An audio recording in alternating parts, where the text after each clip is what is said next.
Good morning, everyone. Welcome to Higher Moment Mastermind. I'm Sheila Lotzar, joined by Vern Schellinger. We are happy to have you on this Friday morning and to answer your job search questions. So we have some familiar faces and some new faces, and would like to kick things off. So would anybody like to open up with a question? It could be on any topic from dealing with recruiters, resumes, interviews, salary, anything that you'd like. We're happy to address it. Remote work.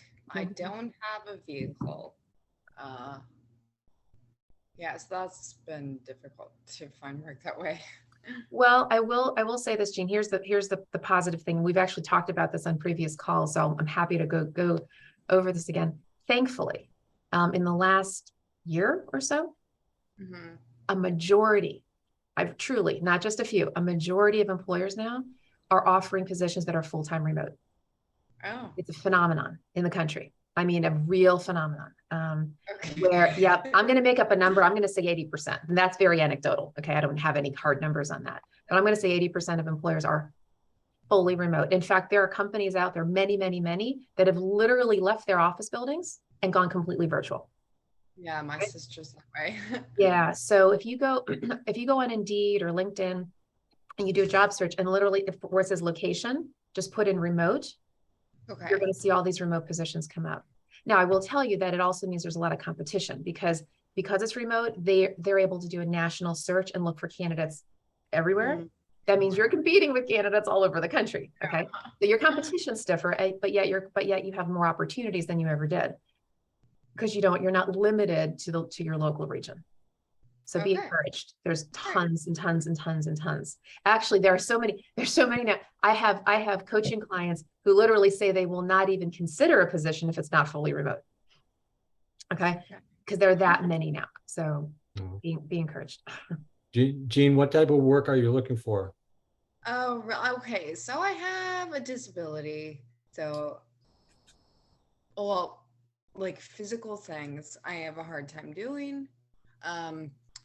I'm great at customer service,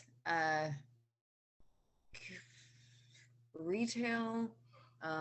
I studied animal science, but that was put me in a vet, which is very difficult. Yeah. So customer service is a pretty popular needed profession. There are a lot of companies that are looking for good customer service people. So if you go on Indeed or LinkedIn and just literally type in customer service, you should probably find a whole bunch of opportunities. Yeah. It's a very needed profession. I guess since there's so many people that are seeking out customer service jobs, what is it that makes you stand out? Do you have customer service experience? I do. Yeah. So your resume is going to be very important where you look at the requirements of the position and you customize your resume for what that particular job is looking for. So you use the keywords that they use in your resume and make sure that they stand out, particularly the top portion of your resume, because when a recruiter, or in this case, an applicant tracking system, meaning a database is sort of using an algorithm to go through your resume, it's important to literally use the words that they use so that it pops off the page, right? And that customization thing is not a light thing, Jean. It's very, very important. So every job seeker needs to customize every resume for every job, not 20% of the time, not 90% of the time, 100% of the time. It is laborious, I get it, but it's very needed, especially when there's a lot of competition. So I would say just to get noticed, that's one thing. The second thing we talk about on this call is the power of networking. In fact, Vern is an expert networker. He has a company called Contacts Count, and that's what he teaches people is how to network. And networking is incredibly important because especially when there's a lot of competition, when a job is posted online, that means they've opened it up to the whole world. You need to be hopefully getting what we call an internal champion. So hopefully somebody at that company can refer you. So what you want to do is you want to go to LinkedIn, and I'll just pull up LinkedIn real fast here. And you're going to want to pull up the organization. Okay, so I'm just, whenever I do trainings like this, I don't know why, I just use the American Red Cross as my go-to organization for no particular reason. All right, so if I just type in American Red Cross, so pop in the name of the organization, right, the company. All right, and then you're gonna click on their page. And then see where it says 27,000 employees right here. It's not, it looks like it's not hyperlinked, it is. So Right. click on the employees. And what'll happen is all these different people will come up, okay? And so what you would do is you would look at the job description and see if you could figure out who you report to, not the name of the person, you can't figure that out, but the title. So maybe if you're a customer service rep, you're reporting to, I don't know, VP or director of customer service or something like that. Now I don't know if Red Cross would have customer service here, but I'll just pretend maybe they do. Okay. Here we go. They do. Okay, so here are all these people, right? And also you would go here just to make sure that these people actually work there. Go to the all filters section, go down and see where it says current company. That box is checked. Okay, so that means that these people work at the Red Cross. So here we go. So this gentleman's name is Linton. Now he's an associate. Now you can do your networking different ways. You can network where you can try to get to the person who's the hiring manager, but you can also network with your colleagues. So in this case, Linton is a second level of mine, and would be, I'm guessing, at the level that you would want. So let's say I'm you, and I'm looking for a customer service rep position, and they've got one open. I might actually get in touch with Linton. So And you message them through LinkedIn? yeah. So what I would do is, so there's different ways to do this. So here's Linton. Okay, he's a second level. So I've got one mutual connection, a woman named Elizabeth Reardon. So I would do this. I could do this one of two ways. I could either try to connect with Linton directly and say, "Hi, Linton. You and I are mutually connected through Elizabeth Reardon. I recently applied for the customer service representative position at Red Cross. Would love to connect with you so I could learn a little bit more about, the organization." And see if maybe you have any insights around this opportunity. That's if you want to talk to him directly. Or you could go directly to Elizabeth. Okay, so I would open her contact up. And because she's a first level to me, I can see her contact information, because maybe I forgot what her contact information is. And sure enough, here it is. Now, most people in their contact info do not put the name of their organization. Most people do personal Gmail, okay? But in this case, she put her Red Cross information. I would write to Elizabeth an email. "Hi, Elizabeth, hope all's well. I've recently applied for the customer service rep position at Red Cross." Now she happens to work there, okay? But let's say she didn't. Let's say she worked at Acme Company, okay? But she knew Linton, who works at Red Cross. I'd say, "Hi, Elizabeth.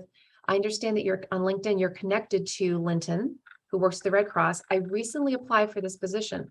Would you mind forwarding my resume to Linton so that he can send it to the recruiter for extra consideration?" That's the phrase you want to use, for extra consideration.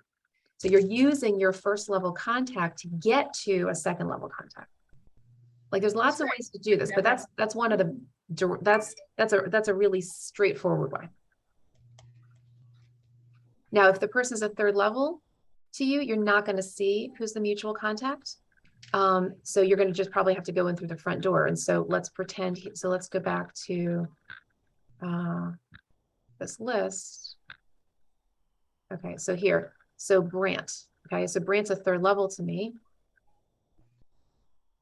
So I would go to the More button, and then there's a Connect button right there.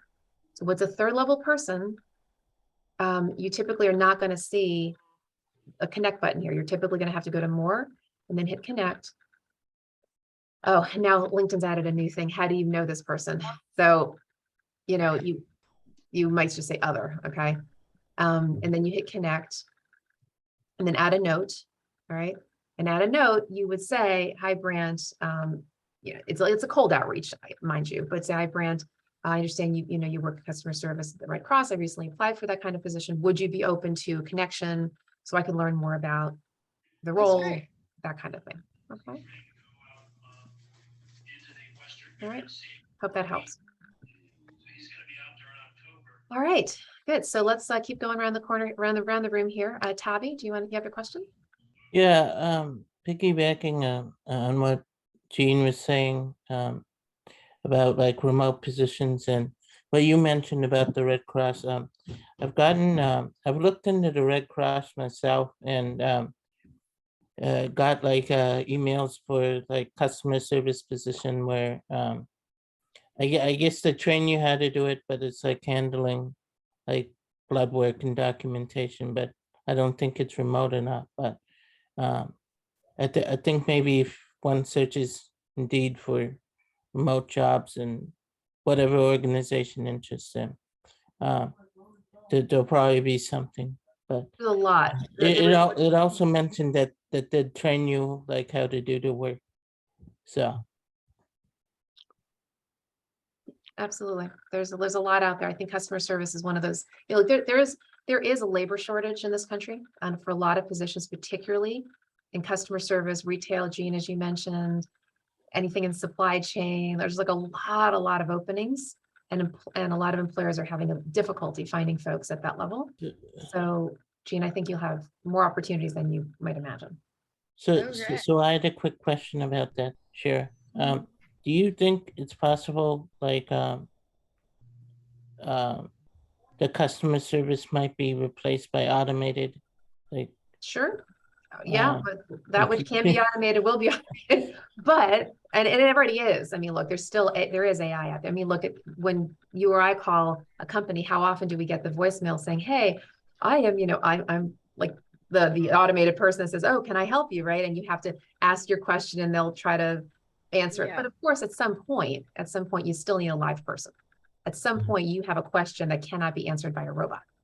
So I believe there's always going to be a need for real people to answer real questions in customer service. But AI can only do but so much. That's at least my estimation. Yeah. Who knows how And, sophisticated it gets in the future.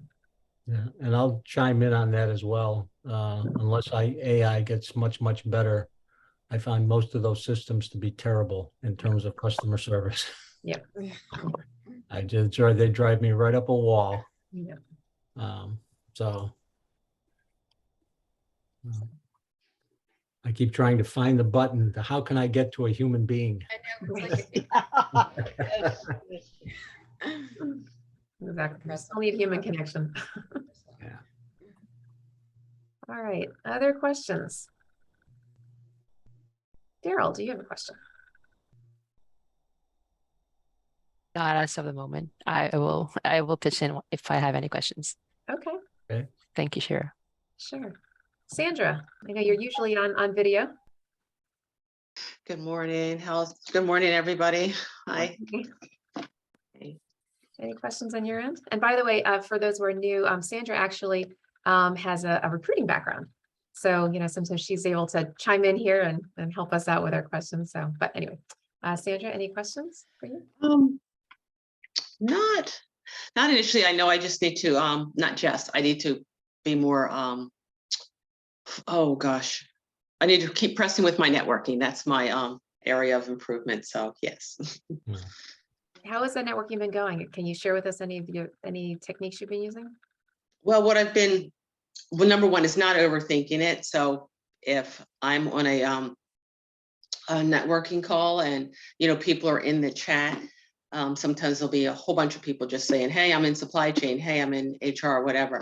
And if I see somebody that's from New Jersey, my home state, or somebody that's in Northern Virginia, DC, then I will just message them back. Yes, hi, I'm from DC, let's connect online. So really just starting small like that. And then if people in my network that I've known for years, I will carve out time to, like, a week ago, a former coworker said, some of his team was laid off. So what I'm doing is sending his information to a couple of people that work at larger companies that they have 5,000 openings. And then that way he's connected to them. So just starting small. Yeah. Okay. So I don't know if I've ever shared this. Oh, sorry, Vern, please go. I was just going to say that, that's perfectly the right way to do it, Sandra, for everybody else too.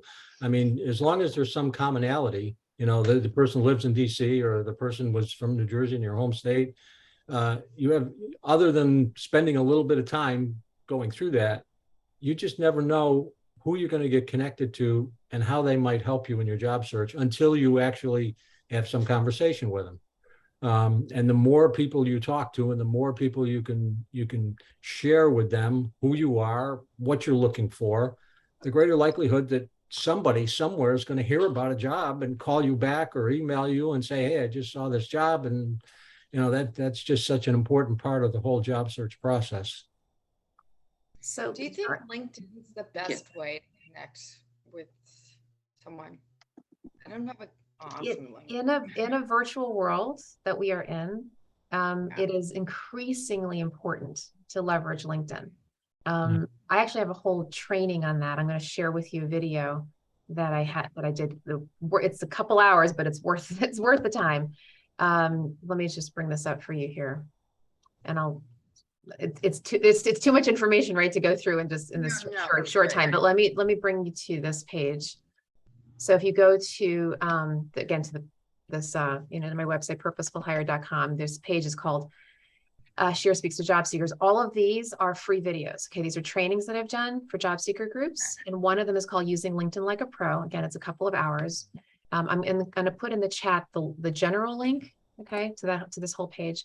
Highly recommend that you take a look at it. But the basic premise here is that LinkedIn has become a way for people to leverage their connections. So it's not just about having first level connections, it's about having seconds as well. Thirds, again, can be helpful, but the seconds in particular, just like I mentioned with that Red Cross, that Linton person, right? If I needed to meet Linton, I would never be able, not never, it would be unlikely for me to be connected to LinkedIn or even know the Linton exists unless I had LinkedIn to show me, oh, he's in my network, because there's somebody in between. And as a recruiter, I can tell you, I have placed so many positions because I, as a recruiter, have gone into LinkedIn, done a search, and found people and literally identified them and recruited them and placed them. And I never would have met them. I would not have even known they existed unless they were in my LinkedIn network somehow, some way. Okay. So from recruiters' perspective, we use it to proactively find you. You can use it to proactively find recruiters as well as your own contacts. Okay. Hugely important. Now, that's not the only way to meet people. Obviously, you've got friends, you got colleagues, you got neighbors, you got, maybe somebody you go to church with, or your gym with, whatever, you've got people in your network, even Meetup, right? Like you're doing right now. And actually, in a bit, I do want to go around the room. We've done this once or twice, and I do want everybody to mention what job they're interested in and the kinds of, companies they're interested in. So you never know, we could make some matches here where people could help each other. But LinkedIn is huge. Vern, did you want to chime in on this? No, I think Sherry, you covered it all. I mean, LinkedIn is a great way simply to connect with people. And obviously at some point you want to have a live conversation with that person, whether it's on the phone or whether it's Zoom. And then, we can have conversations with lots of people. Some of them will go nowhere, and just accept that, right? And just move on. There's just too many, people out there, and most people, especially in the job search, and sure can validate this as well. What we find as career coaches is clients tell us, wow, there's been so many people that have been willing to help me, and I didn't even know this person, but they're willing to help me. And a lot of times that's because they were unemployed at one point and they went through this frustrating process of trying to find a job. So they know what it feels like. So that if they can help you in any way, they're more than willing to do it. So. Yeah, pretty huge. So I actually would like to riff off of this topic for a second and go a little deeper. So Vern and I both have a lot of experience in networking in general, not just LinkedIn, but like actually networking. And we both have what I'll call complementary philosophies about how to network and with whom to network. I'd actually like to punt to Vern for a second. Vern, I putting you on the spot here. Would you mind sharing your accidents to allies concept? I don't know if you want to pull it up on your screen or just verbally, but I'd love for them to hear about the concept. Let me see if I can, hold on a second, Sharon, see if I can pull that up. All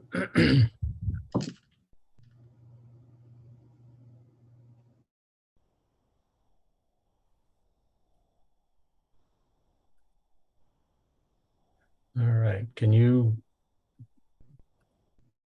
Yeah, I gave you screen share ability. So. Okay, hold on. Yeah, all right, I got it. And then after Vern shares his, I'll share mine. Yep.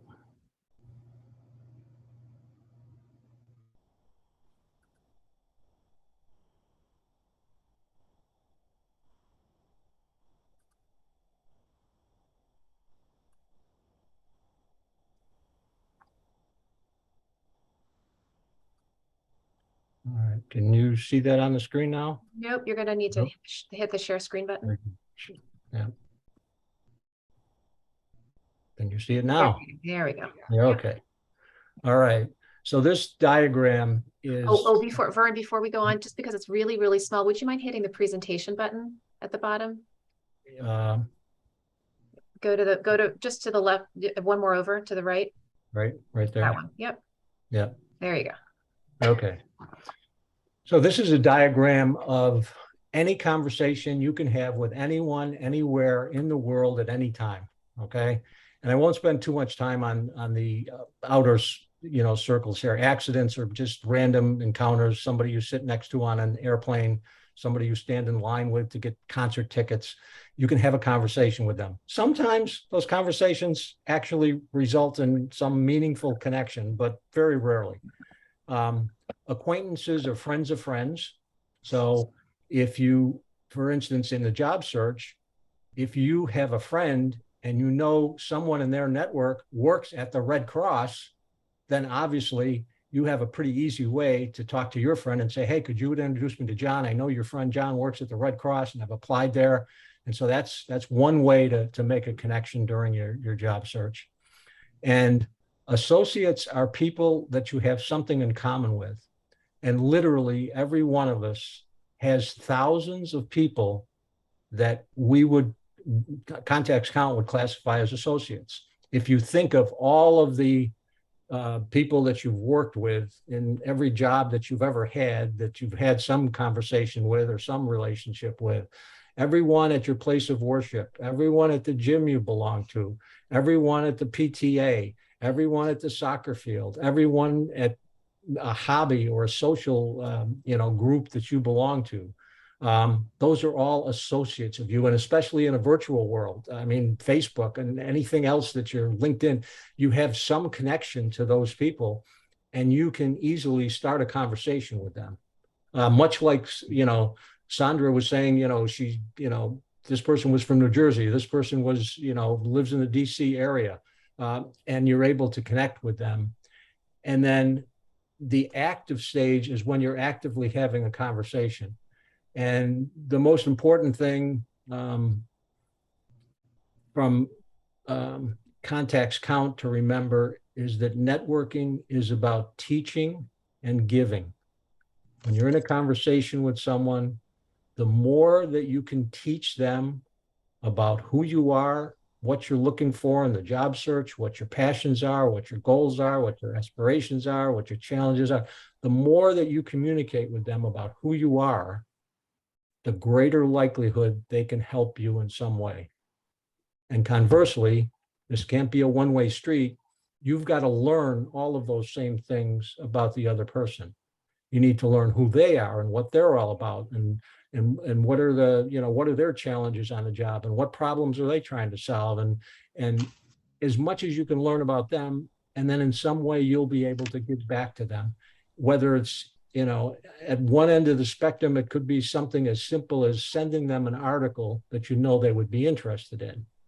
At the other end of the spectrum, a person might tell you about a job opening, you interview with the company, and you get the job. So that's a pretty big give on their part. They didn't know you were going to get the job, but they were the one that alerted you to the fact that this opportunity existed. And the inner circles here are people that are most important in your network. When you actually have developed a level of trust with someone, we call that someone that we refer to as advocates. And I always say, how many advocates do you have in your network? And, people can, identify that. And how many would you like to have? And you'd like to have as many as you possibly could. But that takes effort and time to develop those types of relationships. Those advocates don't happen. Somebody doesn't become your advocate in one or two conversations. It happens over time. And advocates are people who speak up for you, recommend you, think about you, send you opportunities your way, and you're doing the same for them. And then last but not least, allies are what we refer to as your personal board of directors. These are the 6 or 8 or 10 people in your world who will be with you throughout your entire life. These may be family. These may be a college roommate. It may be a best friend. It might be a coworker that you've worked with before and still work with. They're the people that are closest to you. They're the people that you probably share more about your personal information than you normally would with anybody else, because of the level of trust you've gained with them. And then last but not least, though, that dormant picture, those are people who at one time in your life were advocates. So Shira and I are perfect examples of this. Shira and I, back in from, I would say 2000 to 2005, 6, 7, we were, I was in DC, and we would go to the Human Resource Forum once a month, and we'd see each other, and we knew each other pretty well. And then we kind of went our separate ways.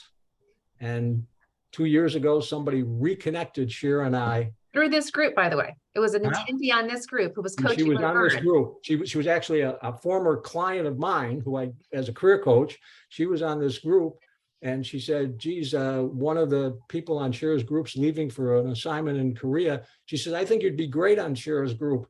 And lo and behold, Shira and I connected, and here I am. And so it's been probably over a year now that Shira and I've been on the call. And so now we're advocates again, right? So we'll help each other, and Yeah.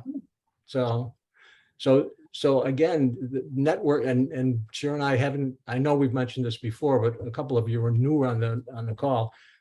Your network is the way that you'll find the hidden job market. Mhm.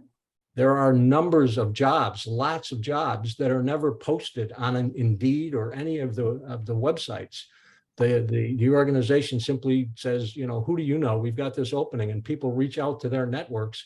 So unless you're connected to somebody in that network, you never even hear about the job. That's right. Which is a great segue, because that's actually the title of the presentation that I'm about to share with you, called Accessing the Hidden Job Market. But before we do, I do need to make a quick logistical pivot, because I don't want to forget to do this at the end. So I noticed that a bunch of you who use the new Zoom registration link, that you've done it before, you actually did it again. Actually, you don't have to do that.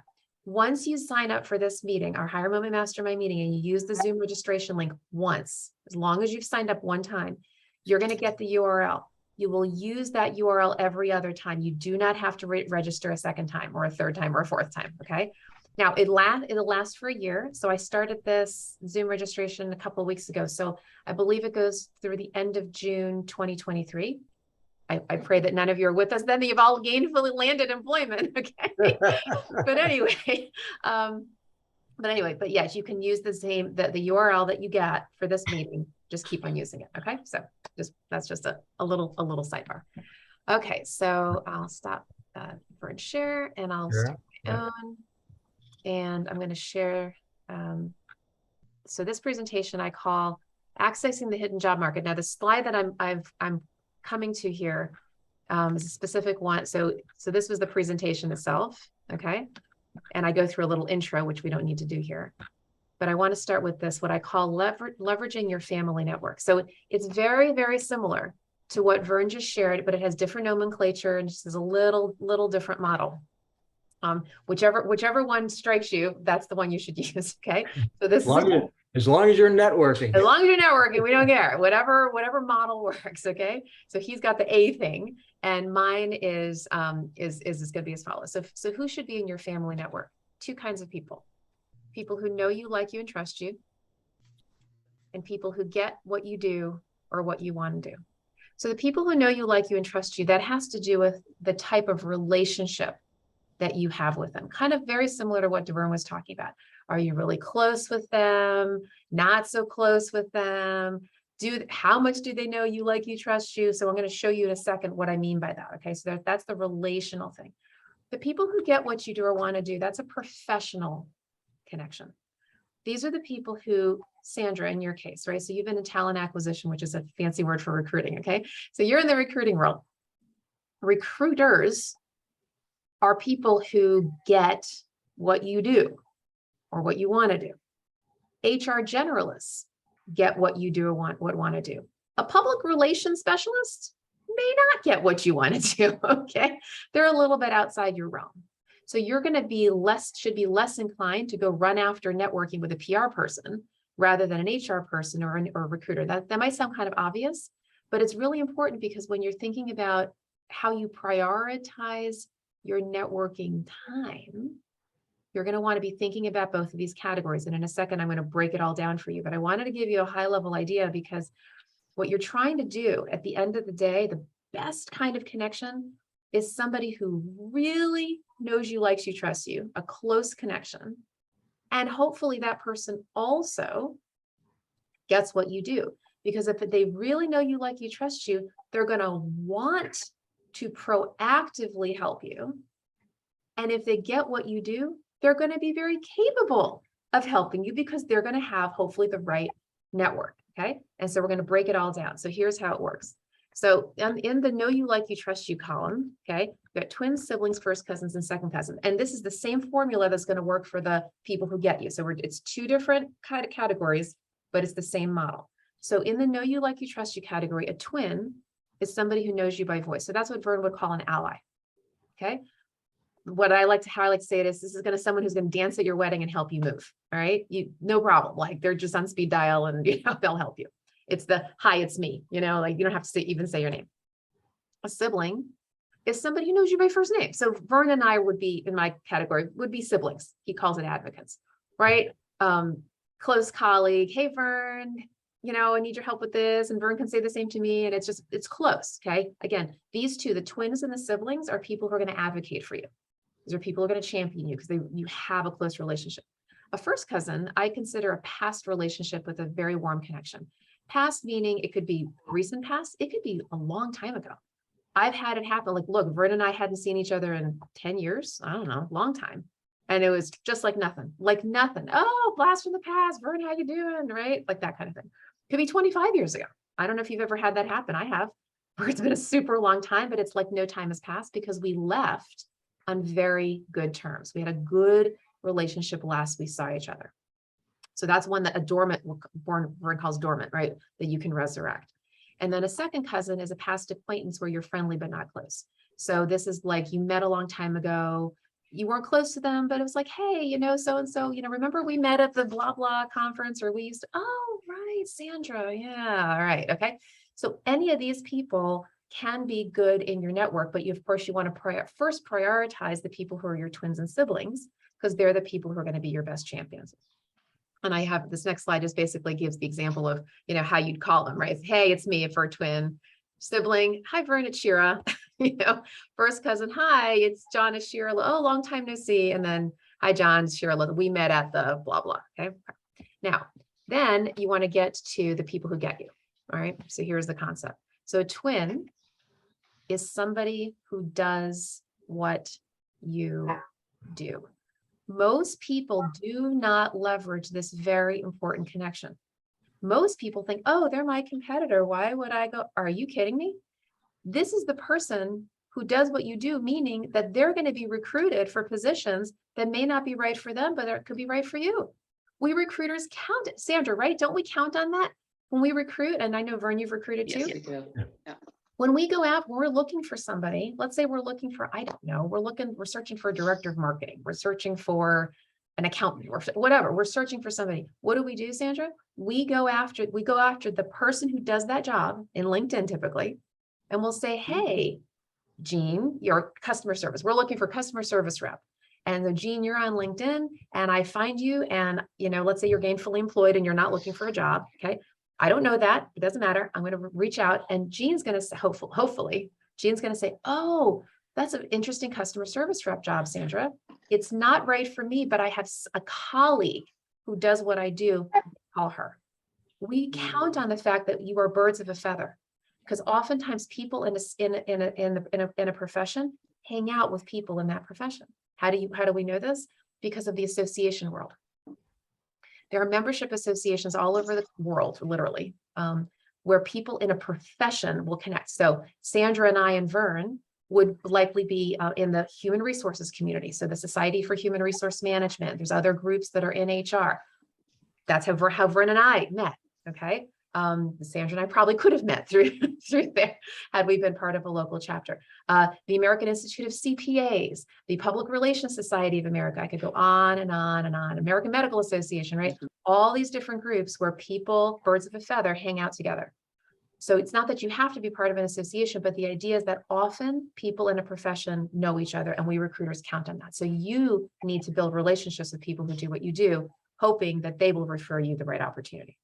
A sibling is somebody who does something similar to what you do. And I'm going to give you some examples in a second, but they're kind of, again, like take Sandra, she's in recruiting, right? So an HR generalist, meaning someone who does broad HR, is similar, would get what she's trying to do because it's kind of part of their realm.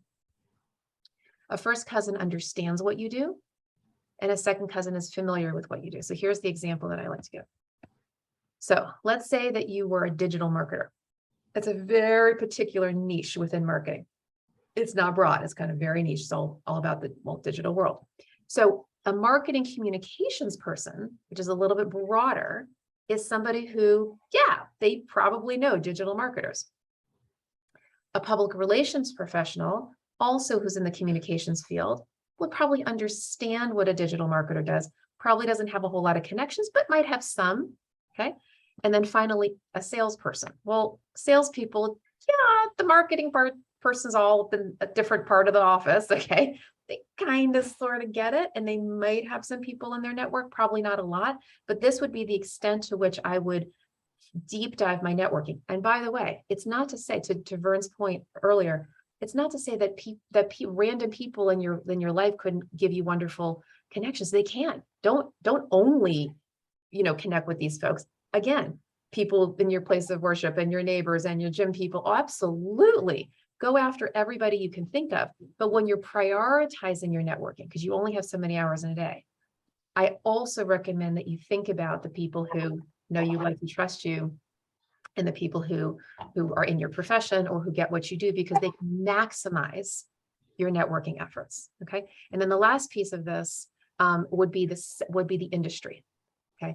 So some of you are people, what I call you're in a lane. Okay. You're in customer service, you're in recruiting, you're in, accounting or whatever it is. You have a lane, and you would network with people in your lane. But some of you also have a sector. Now we have an individual with Scott on this call. He's in the supply chain area. Well, Scott and I were on a networking call yesterday, and it suddenly occurred to me that I have a couple of people in my network who happen to be in the supply chain sector. So now Scott has a couple of introductions from me because I happen to know people who are in his sector. I don't know much about his sector, but I happen to have two people who are generally in, and I'm like, hey, go talk. Okay. But the point is that this is, if you're in a particular sector, you want to try to network with people in that sector. So here's the same concept. So let's say your sector is animal welfare nonprofits, like that's the thing that you're into. Okay. Well, if you're networking, your twin is someone who also, right, is in animal welfare nonprofits, like the World Wildlife Fund. Okay. Or that's actually what I've been applying to. Oh, fun. That's funny.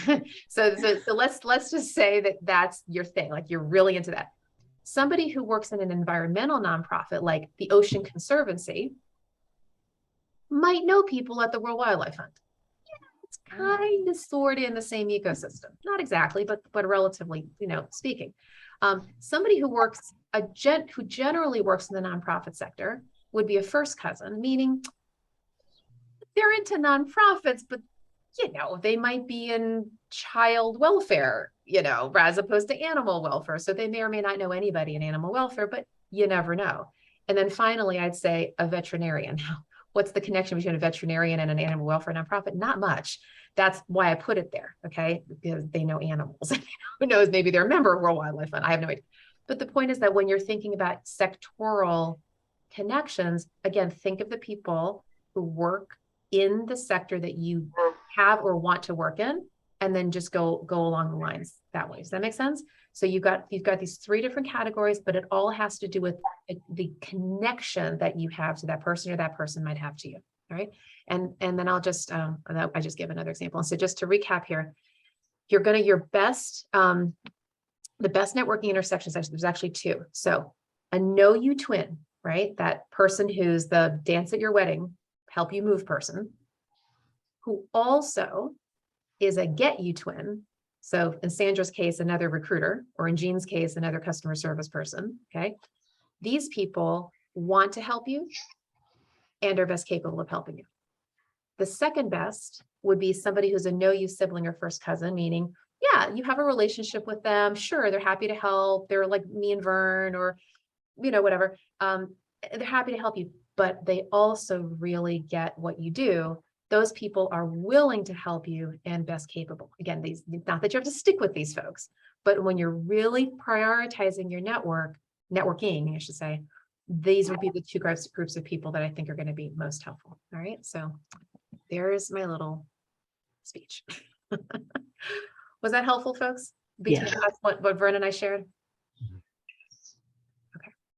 So we spent a lot of time on networking, and we have a little more time on our call here. So does anybody else have another question? And if not, what I'd like to do is go around the room and have and start doing some actual networking with each other. Anyone else have another question?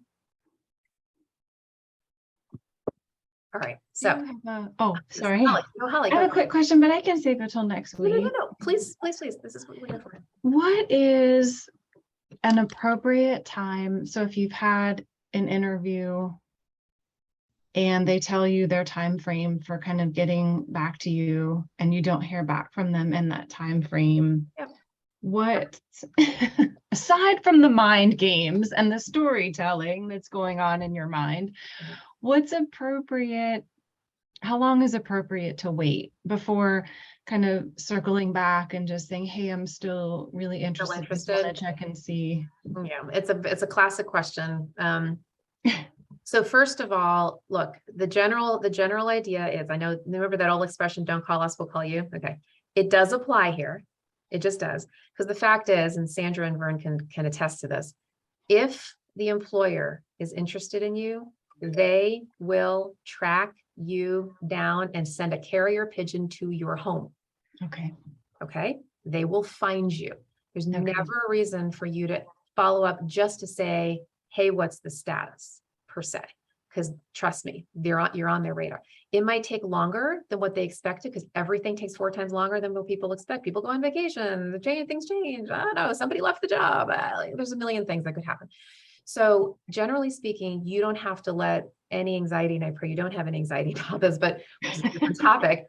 You don't have to let that dictate your outreach to them. Now, if you do want to send a note, a kind note that says, look, I just writing to re-express my interest, that's nice, because that actually lets them know that, well, you're still a viable candidate for them, okay, which is nice. But I wouldn't do it just for the purpose of saying, hey, what's going on? They will tell, like you prompting them is not going to have them suddenly say, oh, that's right, now we actually do want to bring you in for a second level interview. It's not what's going to prompt them. It's going to be their desire to move you forward, okay? So the way I think of this is that employer is one egg in your basket. Put the egg in there, step away from the basket. Okay. Go put another egg in there, step away from the basket. Right? Yes. Send your thank you note. You could send another note a couple weeks later, just, hey, reiterating my interest. That's it. Just let it go. Let it go. Now, if in the course of your job search, let's say this company, it's called Acme. Okay. So Acme is your number one choice. And in the course of your job search, now another company is courting you.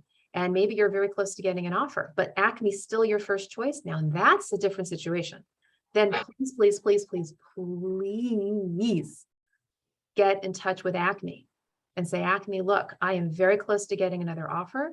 I want you to know that you are still my first choice. I want to see where you are in the process to know how I want to leverage this other thing. And so one of two, they'll write you back likely, and they'll say one of two things, or hopefully you can be on a call with them. This is literally one of two things. Either if they're really, really interested in you, they're gonna say, oh, Holly, thank you for letting me know. But get all like panicked, right? Thanks for letting me know. Well, okay, so we'll try to expedite the process, and we're gonna try to get the hiring manager in. Don't go anywhere. Like that. That's the kind of response you're gonna get if you're like really their top choice. If you're not, you'll get a very polite response. Oh, Holly, thank you for letting us know. we can't hold you back from a good opportunity. We wish you all the best. Our process is going to take another few weeks. That's what you're going to hear. So that's how you know whether or not you're in top contention. But that's really the reason why you want to reach out, is if, there's like, you've got something that you need to let them know about. Sandra, do you want to chime in here? Because you are certainly in that seat. Sure, right. I was smiling because I have had those calls, because oftentimes, like Shira was saying, the HR team, recruitment team, they've interviewed the candidates. We know you're looking. We expect you to be looking. We want people that are looking at other places. And so anyway, what is often the case is the hiring team is on travel. The hiring team has a deliverable. They just haven't had a time. So it may take 2 weeks. It may take 3. And then I have gotten calls. It's like, Sandra, oh gosh, it's been 2 weeks since I've interviewed, but I just got an offer, but I really like talking with company Z. What is the update from the team? And then I have to say, great, I'm so glad you called. Hold on for 1 second. The team's in a meeting. I'll get back to you by 2. Right. And so then if the hiring team is still interested, then you're scrambling. You're like, oh my gosh, it's like, guys, I need an answer before you leave. Okay. And then sometimes what they will often say, half the time they'll say, all right, Sandra, have them fax that offer over, because sometimes they've been burned in the past and they want to make sure it's legit. So the candidate will fax over the offer letter, and then they'll see that it's legitimate. And then usually within an hour or 2, they'll come up with another offer for the candidate. You light the fire, right? Yeah. Yeah. Exactly. So yes, if you are sought out, somebody's giving you an offer, reach back to those other companies you're interested in and just let them know that. Yeah. Is that helpful? Thank you. Yes. Sure thing. Okay. Any other questions before we do a little networking here? All right. So what I'd like you to do, we're going to go around the Zoom room here. And I'm just going to let you know who's in order just in my screen. So it's going to be Daryl, Jean, Holly, Sandra, Joan, and Hong. Okay, that's the list that I have. And what I'd like you to do is share about the kind of job you're looking for, like your lane, like what do you do, customer service, HR, whatever your thing is. And number 2, if you happen to have an industry, okay, you may not, but if you do, like you're in nonprofits or government or whatever it is. So what is your lane? What is your profession? And then if you have an industry, and is there a particular kind of organization that you're looking to get into, or even names of organizations like Jean mentioned, World Wildlife Fund? If there's specific ones, you never know. People on this call might have a connection, might know an employee there, may have worked there. Who knows? We'll just do a little bit of networking. Okay, so Daryl, we're going to start with you. Thank you, Shira.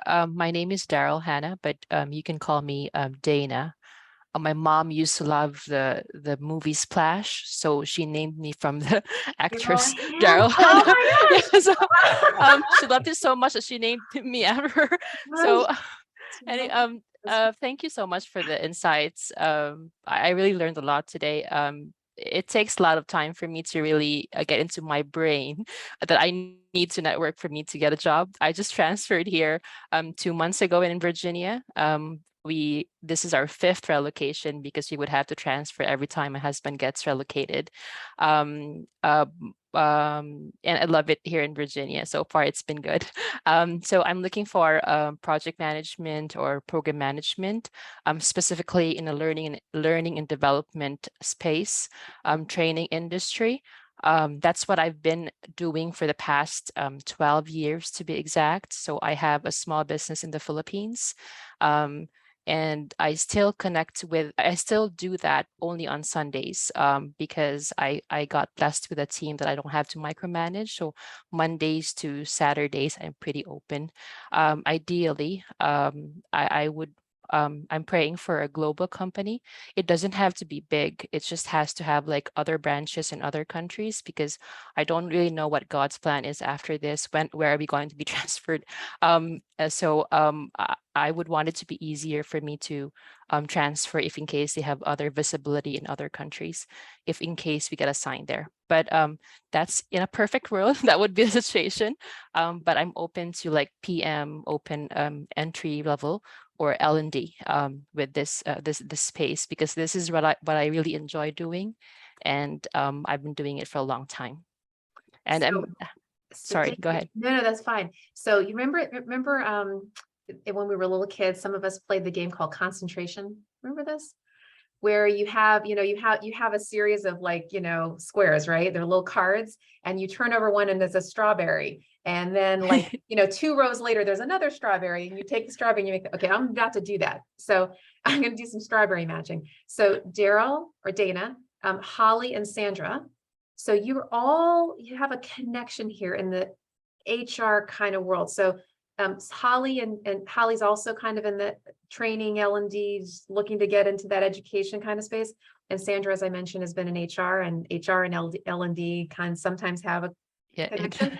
So I'd like to suggest that the 3 of you in the chat share if you're open to this, to share your email addresses. Maybe you could have an offline conversation, either just one-on-one or in a group. But I'd love to see you guys network with each other a little bit, because there might be some synergies there. Okay. Yeah. Sure. So- Thank you, Shira. Yeah. Sure. Daryl, do you have any experience in instructional design, online learning, or anything like that? Yes, I have. But I do not make it all the time. I just check the work from the consultants that we have, because we usually contract work. Yeah. And then I would check their work. I know the overview of the tools, but I don't use it every day. Good. Okay. All right. Yeah. All right. Happy Jean- to meet oh, everyone. sorry. Oh, nice to meet you, Dana. Jean, I know we know a little bit about what you're looking for. Do you want to share a little bit more?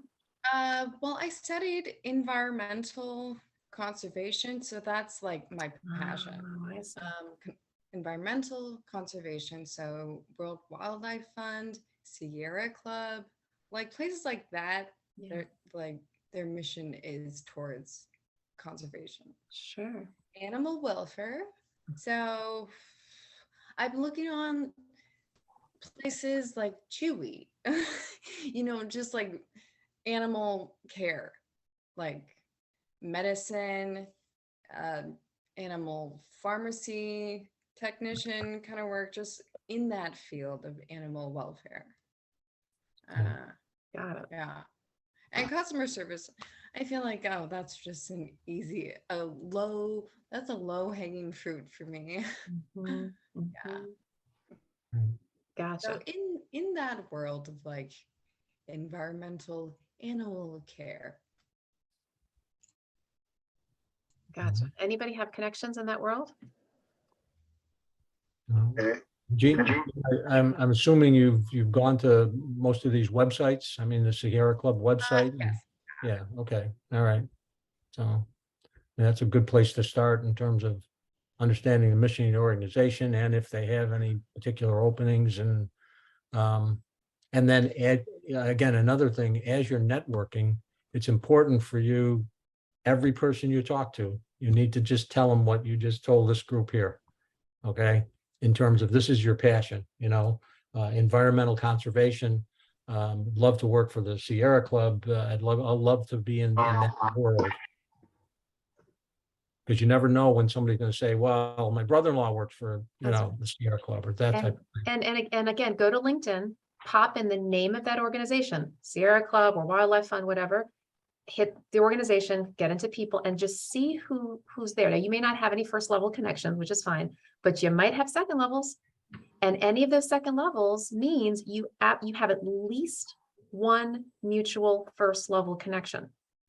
You can go to that person, that first level connection, and say, hey, so-and-so, I noticed on LinkedIn, you're connected to John Smith, who works at World Wildlife Fund.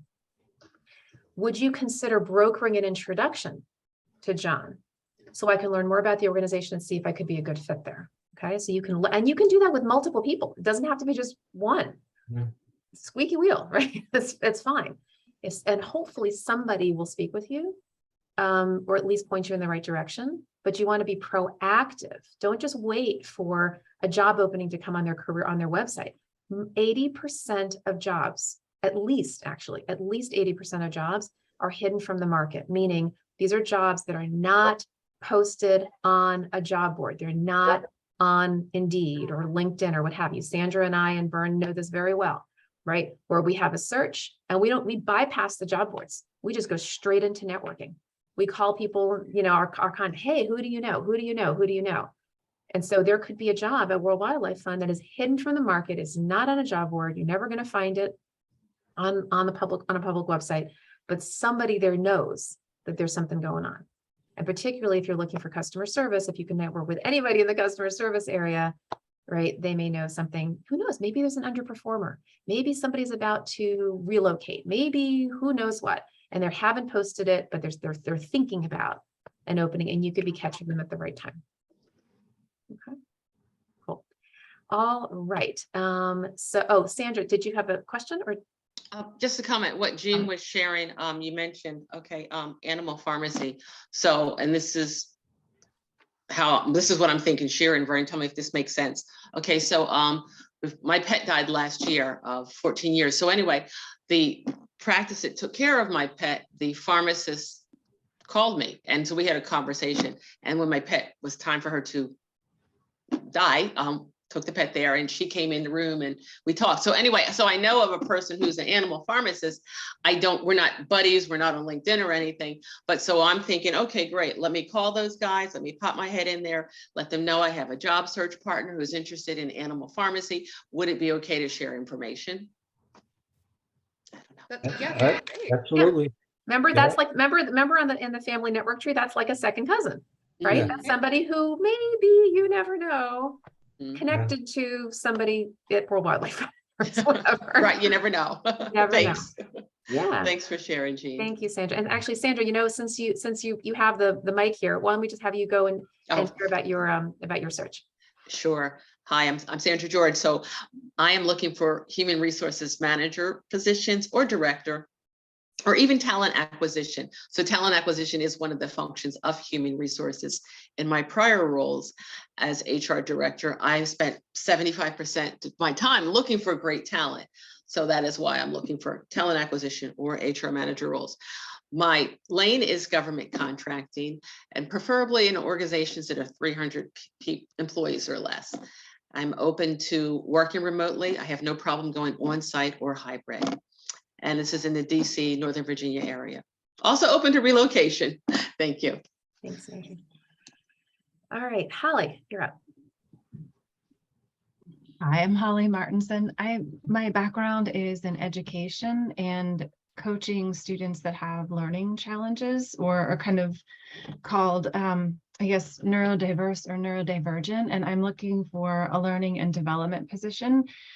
And I'm kind of staying broad, but I'm also getting more specific and trying to find, there are a lot of organizations that are starting up hiring initiatives for adults that are considered neurodivergent. And recently I've had a couple of networking breakthroughs. It's taken like 4 months to get them, but I'm hopeful that, I'm just following the trail of breadcrumbs. Dana, you were talking about in your perfect world. In a perfect world, there's a couple of organizations out there that very specifically consult with larger organizations on recruiting, hiring, and then coaching on communication and how to retain employees, and coaching managers and staff how to communicate with folks that think and communicate in different ways, that need content made accessible to them. So Holly, I happened to reconnect. This is interesting timing. A few weeks ago, I happened to reconnect with an old colleague.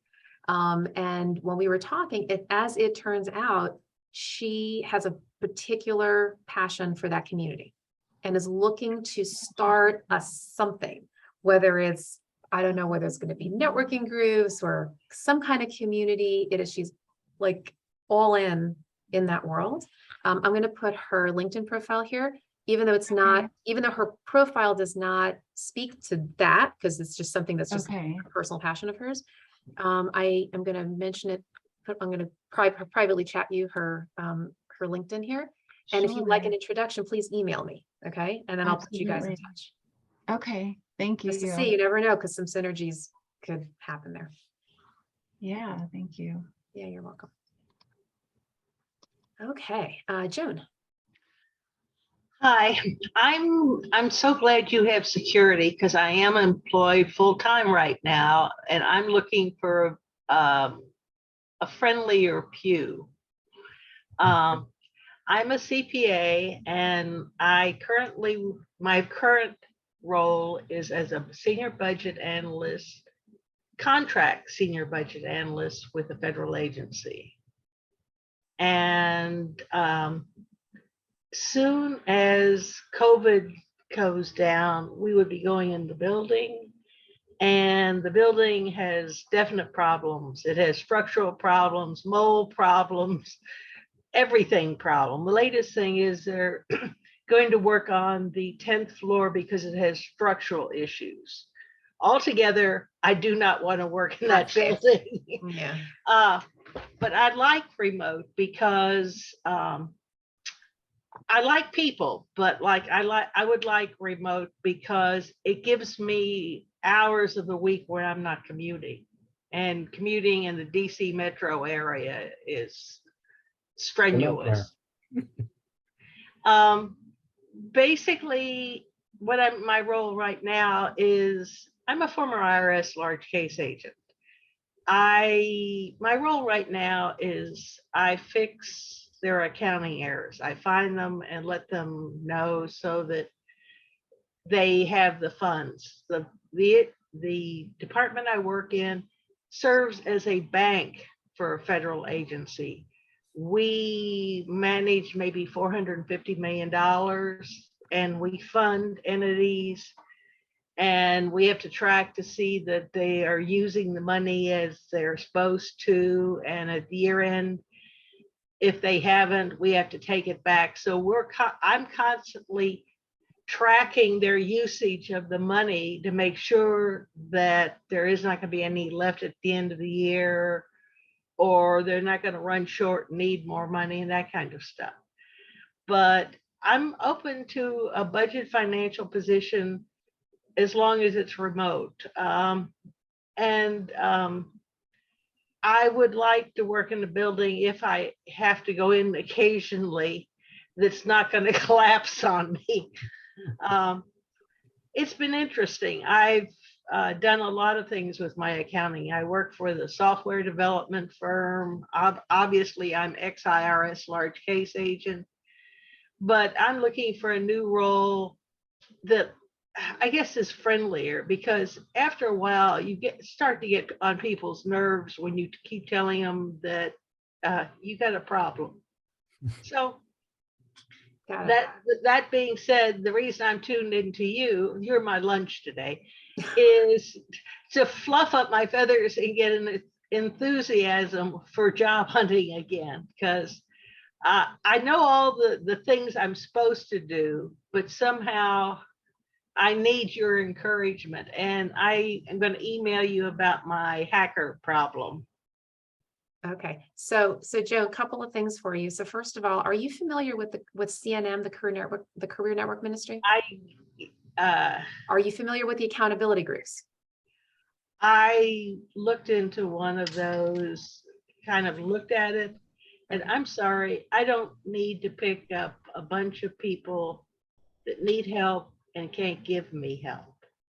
Okay, so the point of this accountability group, just in case you want to rethink it, is actually for you, right? So that people can hold you accountable, and so you can actually say, okay, look, I'm committing to, these kinds of networking calls over the next. You don't need any of that. Okay, that's fine. No. That would just be because what I do within a week is a function of how much I have time left. Because you're gainfully employed. Sure. Okay. Yeah. The other thing, And dealing with my hacker.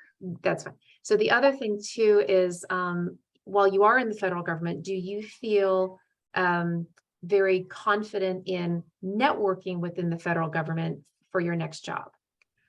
Not in the building. There, I have somebody there that will serve as a reference. Yeah, I apologize. I don't mean within the building. I mean in the larger federal government, to go get another government job in another agency. For example. I'm a contractor. Oh, I see. Okay.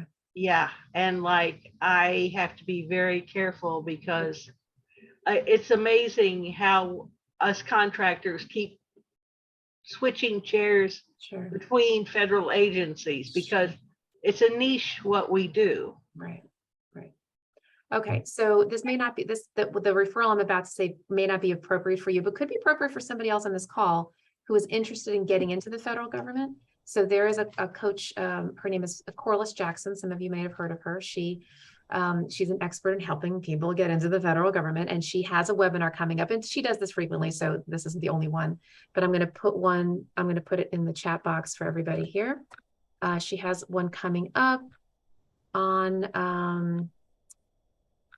August 16th, so in a few days. Okay, so just, if anybody on this call is interested in learning more about what she does, and getting some tips around getting into the federal government, that could be helpful. She is wonderful. The other thing is there's another federal group they've started up in a meetup group, is like a branch of CNM, and it's federal something or other, but I've been getting their emails.